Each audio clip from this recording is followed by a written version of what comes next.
नमस्कार, आपण पाहत आहात पुणे लाईव्ह न्यूज। पाहुयात दिवसभरातील ठळक घडामोडी।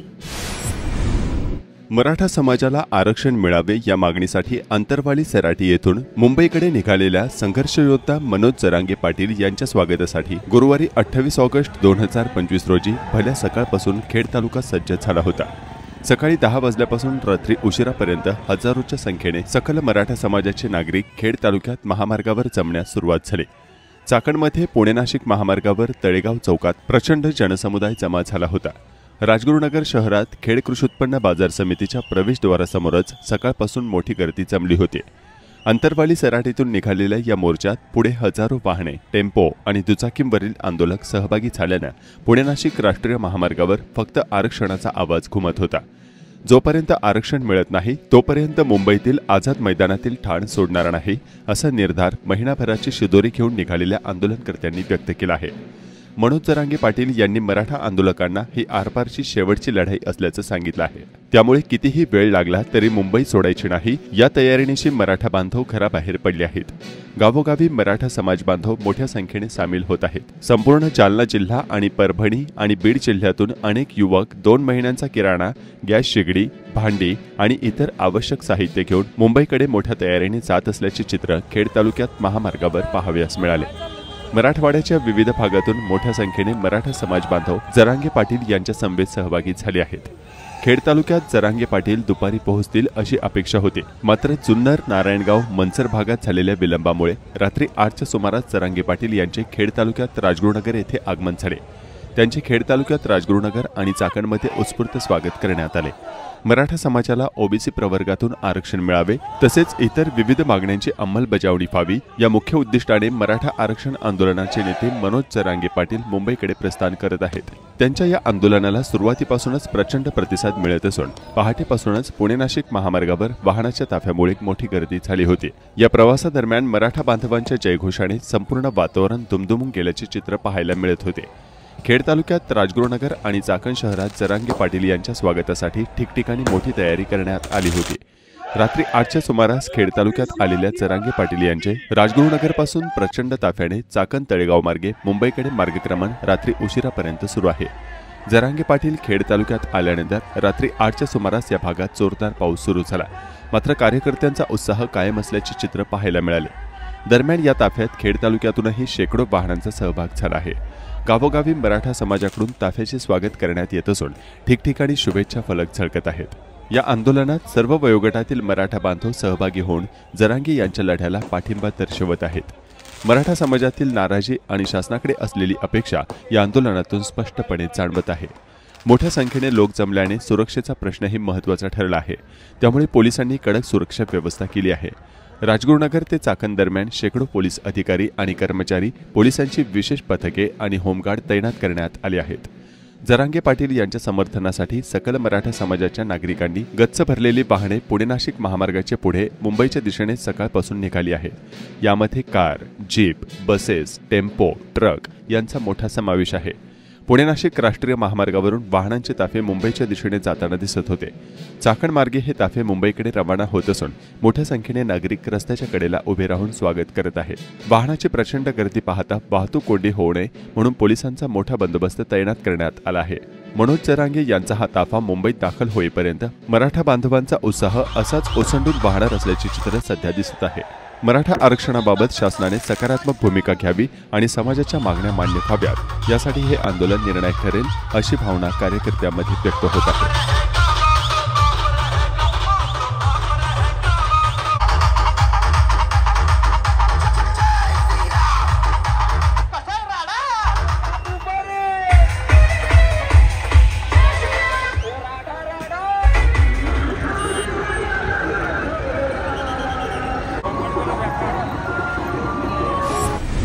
मराठा समाजाला ओबीसी प्रवर्गातून आरक्षण मिळावे तसेच इतर विविध मागण्यांची अंमलबजावणी व्हावी या मुख्य उद्दिष्टाने मराठा आरक्षण आंदोलनाचे नेते मनोज जरांगे पाटील यांनी आज जुन्नर येथून मुंबईकडे प्रस्थान केले। दरम्यान राज्य सरकारने उपोषणाला दिलेली 1 दिवसांची परवानगी म्हणजे मराठा समाजाची चेष्टा आहे। मुख्यमंत्री देवेंद्र फडणवीस यांनी आडमुठी भूमिका सोडून मराठ्यांना न्याय द्यावा, अन्यथा त्यांच्या राजकीय कारकिर्दीला धोका निर्माण होईल, असा इशारा मराठा आरक्षण आंदोलक मनोज जरांगे पाटील यांनी दिला. मी गोळ्या झेलण्यास तयार आहे, पण आरक्षण मिळेपर्यंत हटणार नाही, असा निर्धारही त्यांनी व्यक्त केला. मुख्यमंत्री देवेंद्र फडणवीस यांना मराठ्यांच्या नाराजीचा धोका होऊ शकतो. फडणवीस यांना मराठ्यांची मने जिंकण्याची योग्य संधी आहे. त्यांनी मराठा विरोधी भूमिका सोडून दिली पाहिजे. ते आमचे वैरी नाहीत. आम्ही फक्त लोकशाही मार्गाने आरक्षणासाठी भांडतो आहोत. फडणवीस यांनी मराठ्यांचा अवमान न करता त्यांच्या हक्काच्या ओबीसी आरक्षणाचा विचार करून सन्मान करावा. मराठा समाज उपकार कधीही विसरत नाही, पण अपमान करणाऱ्यालाही सोडत नाहीत. मनोज जरांगे पाटील यांनी आंदोलकांची संख्या आणि नियोजनाबद्दलही महत्त्वपूर्ण विधान केले आहे. त्यांनी सांगितले की आपल्याला 5,000 लोकांना परवानगी दिली आहे. ज्या ठिकाणी जागा दिली आहे तिथे 5,000 जणच बसतील. याचा अर्थ आझाद मैदानावर फक्त 5,000 आंदोलक बसणार आहेत, असं देखील जरांगे पाटील उत्तर पुणे जिल्ह्यात आल्यानंतर म्हणाले. मराठा आरक्षण आंदोलनात सक्रिय असलेले सतीश ज्ञानोबा देशमुख वय वर्षे 44 या आंदोलकाचा हृदयविकाराच्या झटक्याने मृत्यू झाला. जरांगे यांच्या ताफ्यासोबतच त्यांचे वाहन होते. ते लेण्याद्री येथे रात्री मुक्कामी होते. गुरुवारी सकाळी नारायणगाव येथे त्यांना हृदयविकाराचा तीव्र धक्का बसला. उपचारासाठी त्यांना नारायणगाव येथील ग्रामीण रुग्णालयात दाखल करण्यात आले. उपचार सुरू असताना त्यांचा मृत्यू झाल्याचे डॉक्टरांनी सांगितलं. त्यांच्या पश्चात पत्नी, मुलगा, वडील, भाऊ असा परिवार आहे. देशमुख हे बीड जिल्ह्यातील केस तालुक्यामधील बरगावचे रहिवासी आहेत. मृत्यू झालेल्या सतीश देशमुख यांच्या भावाचे यावेळी जरांगे पाटील यांनी सांत्वन केले. मराठा आरक्षणाच्या मागणीसाठी मुंबईकडे जाणाऱ्या मोर्चामुळे गुरुवारी दिनांक 28 ऑगस्ट रोजी तळेगाव चाकण राष्ट्रीय महामार्गावरील वाहतूक थांबवण्यात आली. याचा फटका पीएमपी बस सेवेला बसला. यात 7 मार्गावरील अनेक फेऱ्या रद्द करण्यात आल्या. त्यामुळे प्रवाशांची गैरसोय झाली. मनोज जरांगे आणि मराठा समाज बांधव गुरुवारी दुपारी शिवनेरीचे दर्शन करून नारायणगाव मार्गे मनसर, खेड, चाकण, तळेगाव आणि लोणावळा मार्गे आझाद मैदान येथे रवाना झाले. आंदोलक या मार्गाने जाणार असल्याने वाहतूक कोंडी टाळण्यासाठी पिंपरी चिंचवड वाहतूक विभागाने वाहतूक पर्यायी मार्गाने वळवली होती. त्यामुळे महामार्गावर मराठा बांधवांची मुंबईकडे जाणारी वाहनेच दिसत होती. अन्य वाहने अगदी तुरळक प्रमाणात दिसत होती. पीएमपीच्या तळेगाव, दाभाडे, लोणावळा, वडगाव, राजगुरुनगर, वासुली, महाळुंगे अशा विविध मार्गावरील बस सेवेवर परिणाम झाला. अनेकांना कामावर बससेवा बंद असल्याने कामावर पोहोचणे शक्य झाले नाही. वाहतूक वळवण्यात आल्याने पुणे नाशिक महामार्गावर चाकणमध्ये तळेगाव चौक ते आंबेठाण चौक भागात दुपारी शुकशुकाट दिसत होता. हजारो वाहनांसह मराठा आंदोलकांचे वादळ गुरुवारी मुंबईकडे रवाना होताना गुरुवारी 28 ऑगस्ट रोजी सकाळपासून रात्री उशिरापर्यंत दिसत होती. मनोज जरांगे पाटील यांच्यासह मुंबईकडे जाणाऱ्या मराठा आंदोलकांच्या हजारो वाहनांच्या ताफ्यांनी पुणे नाशिक महामार्ग आणि चाकण तळेगाव महामार्ग गुरुवारी 28 ऑगस्ट 2025 रोजी ओसंडून वाहिला. आंदोलकांच्या वाहनांवर लावलेल्या झेंड्यांमुळे महामार्ग भगवामय झाला होता. मुंबईकडे जाणाऱ्या मराठा आंदोलकांच्या ताफ्याच्या पार्श्वभूमीवर महामार्गाला पोलीस छावणीचे स्वरूप आले आहे. जोड रस्त्यांच्या ठिकाणी सकाळपासूनच पोलीस तैनात करण्यात आले होते.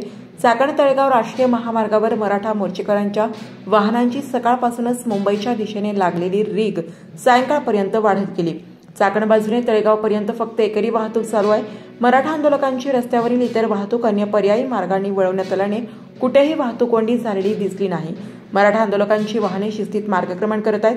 खेड तालुक्यात स्थायिक सकल मराठा समाजाच्या वतीने मुंबईकडे जाणाऱ्या आंदोलकांकर्त्यांसाठी पाणी, बॉटल, चहा, नाश्ता आणि जेवणाची सोय करण्यात आली होती. रस्त्यांवर स्वागत कमानी, भगवे झेंडे, घोषवाक्य आणि फलक लावून यात्रेचे स्वागत करण्यात आले. वातावरणात जय जिजाऊ, जय शिवराय आणि मराठा आरक्षण हक्क आमचा अशा घोषणांचा निनाद घुमला. या निमित्ताने समाजातील विविध संघटना, स्वयंसेवी संस्था आणि गावोगावी युवक मोठ्या संख्येने पुढे आले. चाकणमध्ये गुरुवारी रात्री 10:15च्या सुमारास मनोज जरांगे पाटील यांचे आगमन झाले. यावेळी तमाम नागरिकांनी त्यांचे प्रचंड जल्लोष करत स्वागत केले. चाकणमधील तळेगाव चौकात मनोज जरांगे पाटील यांनी मुख्यमंत्री देवेंद्र फडणवीस यांचा समाचार घेतला. काय म्हणाले जरांगे पाटील पाहूया.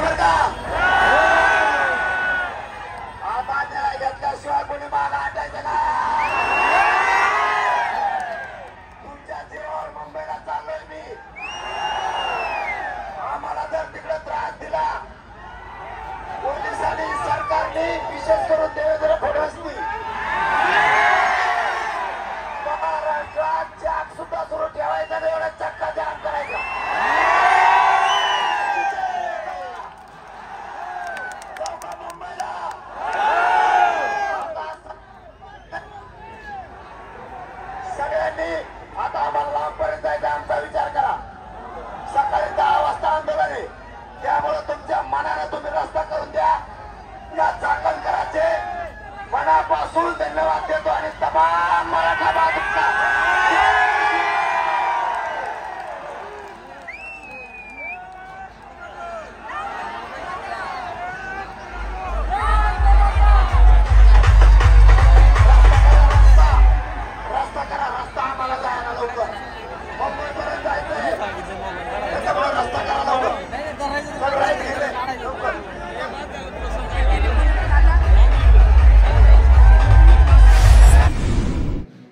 मुंबईकडे जाणाऱ्या मराठा आंदोलकांच्या ताफ्याच्या पार्श्वभूमीवर महामार्गावर मोठ्या प्रमाणावर महिला, युवक, ज्येष्ठ नागरिक दिवसभर उभे होते। या भागात वाहतूक अडवण्यात आल्याचं पोलिसांनी सांगितलं। मात्र प्रत्यक्षात वेगळी स्थिती असल्याचं मनोज जरांगे पाटील चाकणमधून पुढे गेल्यानंतर निदर्शनास आलं। दरम्यान या भागात पिंपरी चिंचवड पोलीस आयुक्तालयातील वरिष्ठ अधिकारी हाताची घडी घालून उभे होते, तर मराठा कार्यकर्त्यांनी वाहतूक सुरळीत राहावी यासाठी प्रयत्न केले। आयुक्तालयातून या भागात आलेले वरिष्ठ अधिकारी, सारंग आव्हाड आणि काही पोलीस कर्मचारी अनेकांशी अत्यंत अर्वाच्य भाषेत बोलत असल्याच्या अनेक तक्रारी यावेळी नागरिक आणि महिलांकडून करण्यात आल्या।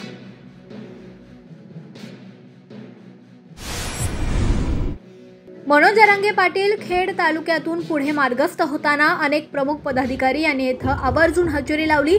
खेडचे आमदार बाबाजी काळे, खेड बाजार समितीचे सभापती विजय शिंदे यांनी राजगुरुनगर शहरात दिवसभर हजेरी लावली।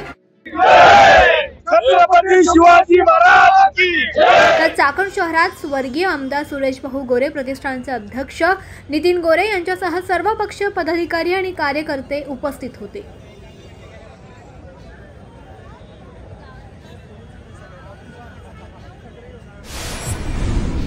मनोज जरांगे पाटील यांच्या मोर्चातील 3 वाहनांवर दगडफेक करून मोठं नुकसान केलं आणि एक जखमी झाल्याचा व्हिडिओ सोशल माध्यमात व्हायरल झालाय।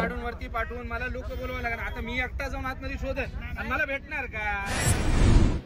केज तालुक्यातील भाटुंबा येथील प्राध्यापक गणेश धपाटे हे मनोज जरांगे पाटील यांच्या मुंबई येथील आंदोलनात सहभागी होण्यासाठी जाणाऱ्या रॅलीतील सहभागी झाले होते। मंचरजवळ त्यांचे सहकारी चहा घेण्यासाठी थांबले असता रस्ता ओलांडताना एका भरधाव दुचाकीने धडक दिल्यामुळे झालेल्या अपघातात धपाटे गंभीर जखमी आहेत।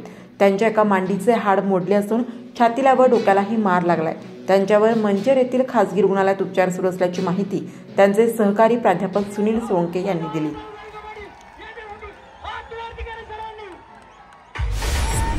भाद्रपद शुद्ध चतुर्थीला लाडक्या बाप्पांचे खेड तालुक्यात घरोघरी आणि विविध मंडळात बुधवारी 27 ऑगस्ट 2025 रोजी जल्लोषात आगमन झाले। चाकण शहरात ढोल ताशांच्या निनादात ठिकठिकाणी बाप्पांचे आगमन जल्लोषात झाले। सार्वजनिक गणेशोत्सव मंडळांनी भव्य मिरवणुका काढल्या होत्या।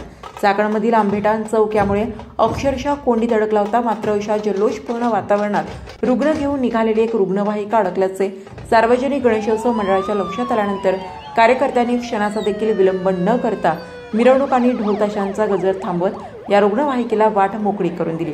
यंग जॉली क्लब मंडळाच्या या सामाजिक जाणीवेचे शहरातून कौतुक होत आहे। पुणे जिल्ह्यातील लाडक्या दगडूशेठ गणपतीसमोर 35,000 महिलांचे अथर्व शीर्ष पठण व महाआरती केली। श्रीमंत दगडूशेठ हलवाई सार्वजनिक गणपती ट्रस्टतर्फे याचे आयोजन करण्यात आले होते। ऋषी पंचमी निमित्त पहाटे स्त्री शक्तीचा जागर झाला। ओम गण गणपतये नमः, ओम नमस्ते गणपतये मोरया मोरयाच्या जयघोषाने तब्बल 35,000 महिलांनी एकत्र येत अथर्व शीर्ष पठणातून गणरायाला नमन केले। गणेश नामाचा जयघोष करीत ऋषी पंचमी निमित्त आयोजित सोहळ्यात ऊर्जेने भारलेल्या वातावरणामध्ये हजारो महिलांच्या गर्दीचा उच्चांक या निमित्ताने पाहायला मिळाला। पुण्यातील मानाच्या श्रीमंत दगडूशेठ हलवाई सार्वजनिक गणपती ट्रस्ट सुवर्णयुग तरुण मंडळाच्या वतीने ट्रस्टच्या 133व्या वर्षीच्या गणेशोत्सवात उत्सव मंडपात समोर आयोजित अथर्व शीर्ष पठण सोहळ्यात खासदार सुनेत्रा पवार, पुणे विभागाच्या धर्मादाय सह आयुक्त रजनीश क्षीरसागर, न्यायाधीश किरण क्षीरसागर, प्रसेनजीत फडणवीस, ट्रस्टचे अध्यक्ष सुनील रासने यासह पदाधिकारी व कार्यकर्ते उपस्थित होते। पाऊस असला तरी पारंपरिक वेशात मध्यरात्री 2 वाजल्यापासून महिलांनी या उपक्रमाकरिता हजेरी लावण्यास सुरुवात केली। उपक्रमाचे 40वे वर्ष होते। अथर्व शीर्ष पठणाच्या सोहळ्याला ॲना मारा या इटली येथील अभिनेत्रीने देखील हजेरी लावत सहभाग घेतला। महिलांच्या समुदाय अथर्व शीर्ष पठणाने झालेली आहे। जय महाराष्ट्र। आजचं हे माझं यावर्षीचं पहिलं वर्ष होतं। अनुभव फार सुंदर वाटला। खूप आतुरतेने आम्ही ह्या दिवसाची वाट बघत होतो आणि दगडूशेठ गणपतीचा इथे अथर्व शीर्षाचा कार्यक्रम झाला। चाकण आंबेटाण रस्त्यावर मोठ्या प्रमाणावर अतिक्रमण कारवाई करण्याचे पीएमआरडीए सार्वजनिक बांधकाम विभाग व चाकण पालिकेचे प्रयत्न आहेत। रस्त्याच्या मध्यापासून दोन्ही बाजूला खुणा करण्यात आल्या आहेत, त्यामुळे स्थानिकांनी तीव्र संताप व्यक्त केलाय। काय म्हणतायत स्थानिक नागरिक जाणून घेऊया। आता रोडच्या मध्यापासून 12.5 मीटरवर पूर्णच्या आदेशाने करता तुम्ही? हे पीडब्ल्यूडीच्या हद्दी पीडब्ल्यूडीच्या रस्त्याची। तुम्ही पीडब्ल्यूडीचे आहेत का? हो, हो। काय नाव आपलं? दिवे। पूर्ण नाव काय? अनिल दिवे. पुणे नाशिक हायवे तो जित्रायमाळा रोड हा प्रजमा 20 आहे आणि PWDच्या माध्यमातून जी मार्किंग करीत आहे ती अनधिकृत मार्किंग करीत आहे. कुठल्याही प्रकारची स्थानिकांना मिळकतधारकांना नोटीस दिली नाही आणि गेले 11 वर्ष आले नगर परिषद झाली, त्यामुळे यातला DPR बी तयार नाही आला. त्या माध्यमातून ज्या ज्या योजना असतील त्या चांगल्या योजनेला आम्ही नेहमी समर्थन करीत आलो, यापुढेही करू. विकास झाला पाहिजे. या पुणे जिल्ह्याचे पालकमंत्री माननीय अजितदादा पवार हे या ठिकाणी येऊन गेले. त्यांनी तिकडच्या पुणे नाशिकची ट्रॅफिक कमी किंवा त्यांचा अपयश झाकण्यासाठी या प्रजमा 20वर कुठलीही सूचना न देता 20-20 फुटावर अतिक्रमण आहे म्हणून तातडीचे आदेश दिल्यात असं गोपनीय कळते. पण तरी सर आम्हाला नोटीस द्यावी, आमचे काय असेल ते म्हणणं ऐकून घ्यावे आणि आमच्या किती जागा गेल्या असेल तेवढ्याच आम्हाला त्याचा TDS TDR द्यावा. आणि या ठिकाणी नगरपालिका झालेली आहे, त्याचे काय नियम लागू असतील तर उद्या कुठलंही बांधकाम करताना आम्हाला त्यांचे नियम लागू करायचे असतात. मग त्या माध्यमातून आम्हाला सुद्धा त्यांचे काय नियम असतील त्यांचे चर्चा मसलत व्हावं आणि विकासाला आमचा कुठलाही विरोध नाही. आणि ह्या लोकांच्या मी सह्या जमा करतोय. एक निवेदन त्यांना अजितदादांना असेल, सार्वजनिक बांधकाम असेल, PWD असेल, नगरपालिका असेल, उपअभियंता सार्वजनिक बांधकाम विभाग असेल, सगळ्यांना हे निवेदन देत आहोत. गेली 2 दिवस आंबेठाण रोडला PWDचे अधिकारी येऊन सेंटरपासून काही प्रकारचं माप पकडून आमच्या प्रॉपर्ट्यांवर मार्किंग करत आहेत. विकास करण्यासाठी आमचा कोणताही विरोध नाही आहे. आम्हाला पहिल्या दिवसापासून आम्हाला एकच सांगायचं आहे की कुठल्याही परिस्थितीत रस्ते मोकळे झाले पाहिजे, अतिक्रमण निघालं पाहिजे. पण अतिक्रमण निघत असताना PWDचा हा प्रजिमा आहे, MDR आहे. MDR असताना जर त्या रस्त्याची रुंदी पहिली ऑलरेडी किती आहे आणि नंतरची रुंदी तुम्ही किती वाढवताय, वाढलेली रुंदी ही आमच्या 7/12च्या उतार्यातल्या जमिनीवर जात आहे. जर ती जमिनीवर जात असताना तुम्ही जमीन अधिकृत केली का, आम्हाला नोटिसा पाठवल्या का, ह्या सगळ्या गोष्टींची प्रक्रिया पूर्ण झाली पाहिजे. आणि हे होत असताना आम्हाला जमिनीचा किती मोबदला देणार आहात, कशा पद्धतीने मोबदला देणार, हे आम्हाला पहिलं शासनाने क्लिअर करावं. आणि जर क्लिअर केल्यानंतर पुढची प्रोसेस करावी. आम्ही जमीन देण्यासाठी आमचा विरोध नाही, विकासासाठी आमचा अजिबात विरोध नाही आहे. तथाकथित काही नेते असतील, त्यांनी काही केलं असेल, आम्हाला त्याच्याबद्दल बोलायचं नाही. पण आम्हाला विकासाच्या मध्ये अडथळा आणायचा नाही. फक्त आमची जमीन जाती आहे, त्या जमिनीचा मोबदला द्यावा आणि शासकीय प्रक्रिया अधिग्रहणाची कंप्लीट करावी, ही आमची भूमिका झालेली आहे. की नॅशनल हायवे 60 याचा जो सावळा गोंधळ चाललेला आहे केंद्राचा आणि राज्याचा, हे झाकण्यासाठी केवळ आंबेठाण रोडवर ऐकात आणलेली आहे. यांना ते काय होत नाही. MIDC टप्पा क्रमांक 1, 2, 3, 4, 5 झाले, परंतु MIDCच्या माध्यमातून जे रस्ते व्हायला पाहिजे होते, PMRDच्या माध्यमातून व्हायला पाहिजे होते, नॅशनल हायवे हे झालेलं नाही. आणि हे पालकमंत्र्यांना आता झाकताच येईना. चाकण आणि नव्हेवर नाशिक पासून त्याची पुण्यापर्यंत सर्वसामान्य नागरिकाला जळबा चाललेली. हे झाकण्यासाठी आम्ही काहीतरी करतोय म्हणून फक्त हा बुलडोझर फिरवायचं काम आहे. अहो लोक आमच्या जमिनी चालल्या ना, आमच्या जमिनीचा मोबदला द्या ना. त्याला कायदा कानून आहे का नाही, काही हुकुमशाही आहे ही तुमची हुकुमशाही झाली. आम्ही म्हणून तेव्हा बुलडोझर घ्यायचा, तुमच्या बिल्डिंगी पाडायच्या. आम्ही ग्रामपंचायतच्या परवानग्या घेऊन इमारती बांधलेल्या. मध्ये रस्ता झाला, आम्हाला वाटलं झाला, याच्यापेक्षा एवढा हात सोडून आम्ही बांधलं. आता म्हणतात 12.5 मीटर, उद्या म्हणतील 25 मीटर. काय हुकुमशाही आहे का, कायदा कानून आहे का नाही. राज्यघटनेचे शिल्पकार डॉक्टर बाबासाहेब आंबेडकरांनी जी राज्यघटना लिहिली, हे सरकार ना खालचं ना वरचं मानायलाच तयार नाही. त्याच्या विरोधामध्ये आम्ही आज या सह्या गोळा करतोय. शासनाला देणारे, शासनाच्या अधिकाऱ्यांना देणारे, वेळप्रसंगी आम्ही या ठिकाणी उपोषण करू, आंदोलन करू. चाकण काय आहे, ही आंदोलनाची भूमी आहे कांद्यापासूनची. हे आता यावेळेस शासनाला दाखवून देण्याची वेळ आलेली. आपल्या माध्यमातून मी हात जोडून विनंती करणार आहे पालकमंत्र्याला, तुम्हाला जो काय करायचं तिकडे बारामतीला कर बाबा. तिकडे हुकुमशाही पुणे जिल्ह्यात आम्ही आमच्या भागात, उत्तर पुणे जिल्ह्यात चालू देणार नाही, नाही आणि नाही. धन्यवाद. आपण पाहत होतात पुणे लाईव्ह न्यूज. भेटूयात उद्याच्या बातमीपत्रात.